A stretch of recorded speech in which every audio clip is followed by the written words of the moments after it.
السلام عليكم ورحمة الله وبركاته. معاكم مروة أو مامة عدي. النهاردة هعمل لكم ريفيو عن حلل زهران اللي هي موديل اوبتيما ستانلس ستيل 18/10، وهقول لكم كل التفاصيل الخاصة بيها. ويلا بينا نبدأ الفيديو. في البداية بالنسبة للحلل دي أنا اشتريت 5 حلل مع بعض، كانت الحلل منفردة ما كانتش عبارة عن طقم مع بعضه. دلوقتي زهران نزل طقم على بعضه. تمام. أنا لما جيت أختار الحلال في منها طبعا الحلل اللي هي الفضي، وفي الذهبي. الفضي اللي هو زي دي بتبقى الإيد نفسها فضي أو ذهبي. هنا يعني بدل الإيد فضي فهي ذهبي، وعلى الغطا برضو المقابض نفسها هي اللي ذهبي. أنا بصراحة فضلت إن أنا أختار الفضي، عشان كده كده الدهبي بالنسبة لي يعني لونه بيتغير، يعني بعد فترة لونه بيتغير، فقلت انا هجيب الفضي احسن لي واقل طبعا في السعر، لان الدهبي اغلى شوية. ففضلت الفضي ده بالنسبة للشكل. بالنسبة للمتانة بصراحة هي متينة، والحلة نفسها تقيلة. وطبعا التقل في الستانلس ستيل ده بيعتبر ميزة، ولان هي الستانلس ستيل من الحاجات طبعا اللي هي بتحرق الاكل او بتشيط الاكل. الحلل دي ممتازة في السلق، يعني لو انتي بتسلقي مكرونة او بتسلقي فراخ او بتسلقي لحمة فهي ممتازة جدا جدا في السلق. لكن هي مش ممتازة في الطبيخ. يعني لو انتي بتحمري بصلة او بتعملي رز او كده فهو لا، بتبقى مش ممتازة في الطبيخ خالص، لان البصلة بتتحرق. بتحمري توم اللي هتلاقي توم اتحرق، يعني مهما كنتي موطية النار ومخلي بالك هتلاقيها برضو مش ممتازة في الطبيخ خالص. فاقول الستانلس بصراحة كويس في السلق، فلو انت جايباه للغرض ده يبقى هاتيها ومفيش مشكله فيها. لكن لو انت جايباها كحله الاساسيه تطبخي فيها لا، مش هتنفعك ان هي حله الاساسيه تطبخي فيها. بالنسبه طبعا للغطا، هو الغطا يعني بتاع الحله زي ما احنا شايفين كده هو متين وتقيل، يعني هو ميزته ان الستانلس بتاعه تقيل. الغطا بيبقى مكتوب عليه زي ما احنا هو 25 سنه ضمان، وبيجي جوه كل حله بيجي اللي هو الكتيب ده، او الكتيب بتاع اللي هو شهاده الضمان. هقرا لكم دلوقتي التفاصيل بتاعتها بس بعد ما اتكلم عن الحله. بالنسبه للحله نفسها، فأول الحلة زي ما احنا شايفين مكتوب عليها ان هي اول حاجة دي مكتوب عليها ان هي مكونة من 3 طبقات. الطبقة اللي هي الاستانلس اللي بره دي، وبعد كده الجزء اللي هنا ده جواه ألمونيوم، وبعدين استانلس برضو. مكتوب عليها ان هي مصنوعة في مصر وزهران وميدن ان ايجيبت، وستانلس ستيل 18/10. هو طبعا افضل انواع الاستانلس هو استانلس 18/10.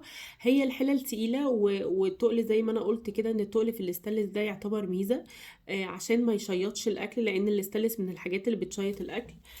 تمام. اللوج ده بيجي زي ده شهادة ضمان على كل الحلل الاستانلس، مكتوب عليه هو زهران وستانلس 18/10. انت بتحتفظي بيه مع الفاتورة او الايصال الشيرة بتاعك. هقول لكم العيوب بالنسبه لي الحله دي. اول حاجه طبعا هما كاتبين ارشادات الاستخدام، مكتوب عليه الامتناع عن وضع الاناء فارغ فوق النار، ان انا ما ينفعش احط الحله تبقى فاضيه فوق النار. لازم ان انا لو انا هحطها لازم اكون مثلا حاطه زيت، حاطه ماده مثلا يعني ايا كان ماده دهنيه، حاطه اكل فيها او كده. ما ينفعش ان انا احطها فاضيه واسيب النار مولعه عليها، لان الحله الاستانلس نفسه بيتحرق. تمام. مكتوب الامتناع دوما عن ثواني كده. مكتوب الامتناع دوما عن الماء المملح او الخل والمايونيز في الاناء لفتره طويله. يعني انا ما ينفعش احط ميه مملحه، يعني لو انا عامله شوربه مثلا وملحتها ما ينفعش اسيبها في الحله. ما ينفعش احط حاجه فيها خل واسيبها برضو فتره طويله او فيها مايونيز، لان الحاجات دي بتتفاعل مع الستانلس ستيل، ولما بتتفاعل مع الستانلس ستيل الستانلس نفسه بيتخرم، وده يعتبر سوء استخدام من العميل نفسه او اللي هو بيستخدم المنتج منهم. بيتم الغسيل باستخدام ماء دافي، يعني انت تغسليها بميه دافيه ومحلول صابون، اللي هو يعني صابون سائل عادي ما فيش مشكله في الغسيل. وبس لما تخلصي يعني غسلها ممكن ان انت تنشفيها عشان ما تسيبش اي رواسب. هو في العادي اصلا اي حله بتغسليها بتسيبيها بتتصفى وتنشفيها عشان ما تعملش بقع بيضة او ما تسيبش رواسب. في حاله مكتوب برضو في حاله ظهور اي بقع فيجب ازالتها بواسطه الخل الساخن، ثم يغسل الاناء جيدا بالماء. يعني لو انت في حاجه لقيتيها امسحيها بالخل او شيليها بالخل واشطفيها تاني بالميه بالميه واغسليها بالميه. في حاله وجود بعض الاطعمه المحترقه داخل الاناء، من الافضل وضع ماء ساخن. لو انت في حاجه اتحرقت منك او نسيتي الحله على النار وحاجه اتحرقت منك، حطي جوه الحله نفسها ميه دافيه وسيبيها يعني تنقع شويه لمده ساعه تقريبا قبل التنظيف، عشان ما فيش حاجه يعني تتجرح او ان هي تعلم فيها. طيب ده بالنسبه لإرشادات الاستعمال. عندي كمان غير إرشادات الاستعمال، عندي الجزء الخاص بشهاده الضمان. بيقول لي بيتضمن يعني ده الضمان بتاعها بيبقى حوالي 25 سنة. بيقول لي ان الضمان ده لا يشمل الأضرار. تمام، هي كده عشان بس الإضاءة ضاربة فيها شوية. بيقول لي ان الضمان لا يشمل هذا الضمان الأضرار التي تحدث بسبب سوء الاستخدام. يعني لو انتي بتستخدميها اتخدشت منك، انتي عملتي حاجة غير اللي هم قايلين عليها في كتالوج، اتخرمت حاجة زي كده حصلت، هم ملهمش دعوة. كما لا يشمل الضمان التعرض المنتج للبقع او تغير اللون او الخدوش التي تحدث على السطح الداخلي او الخارجي نتيجة الاستعمال اليومي. يعني لو هي اتخدشت منك، اتخرمت، حصل لها اي حاجة، هم ملهمش علاقة. هم اللي ليهم علاقة بيه هو موضوع ان هو يبقى فيه سوء تصنيع يعني او عيوب الصناعة. تمام، مكتوب مصنوع من أرقى أنواع الاستانلس 18/10، قاعدة ثلاثية لضمان توزيع الحرارة بالتساوي، وبيتم استخدام ذهب نقي 100% عيار 24 في المنتجات المطلية بالذهب. طبعا هو مش منتج مطلي بالذهب بالنسبة لي، يعني هو منتج عادي. هو برضو مكتوب فوق هنا ان الضمان يعني 25 سنة من تاريخ الشراء، والضمان يغطي الجسم والقاع والغطاء ضد عيوب الصناعة.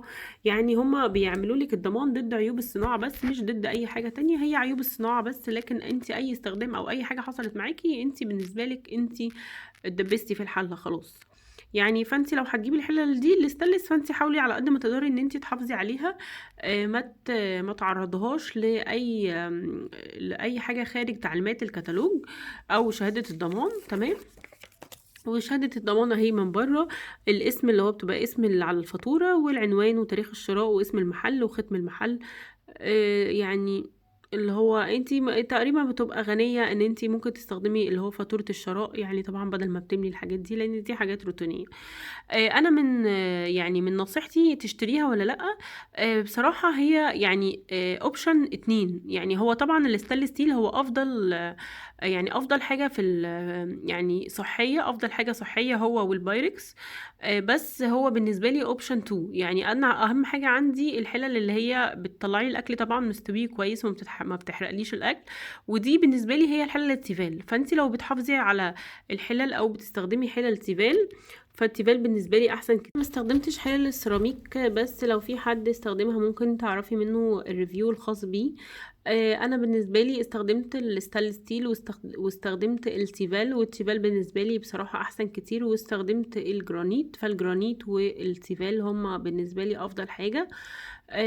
يعني لو اي عروسه حابه ان هي تشتري الحلل دي، يعني شيري لها الفيديو عشان تاخد تجربتي. ودي تجربة خلاصة سنة وشوية بالنسبة لاستخدام الحلال. انا مش بجيبها واعمل عليها ريفيو على طول، انا كل الحاجات اللي انا بعمل عليها ريفيو هي الحاجات اللي انا استخدمتها، وبقول رأيي بكل امانة.